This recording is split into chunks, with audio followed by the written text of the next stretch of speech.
Hello' বন্ধুসকল, নমস্কাৰ। আজি এটা নতুন ভিডিঅ'লৈ আপোনালোকৰ মাজলৈ আহিছোঁ। এইবোৰ দেখিছেনে ময়ূৰ? কি সুন্দৰ ময়ূৰ। এইখন কি হ'ব পাৰে বাৰু? অভয়াৰণ্য, চিৰিয়াখানা তেনেকুৱা একো নহয়।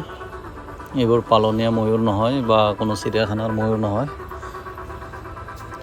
আমাৰ ভাৰতবৰ্ষৰ দুখনমান ৰাজ্য আছে য'ত ময়ূৰ বহুত বিচৰণ হয়, বহুত ময়ূৰ পোৱা যায়। তো কোনখন ৰাজ্য হ'ব পাৰে বাৰু জনাবচোন। আপোনালোকে কমেণ্ট কৰি জনাব কোনখন ৰাজ্য হয় য'ত এনেদৰে এইবোৰ জংগলী ময়ূৰ এনেদৰে দেখিবলৈ পোৱা যায়।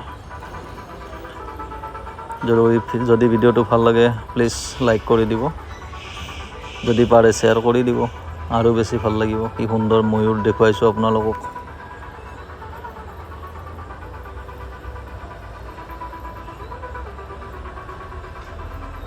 এইবোৰ চব জংগলী ময়ূৰ হয়।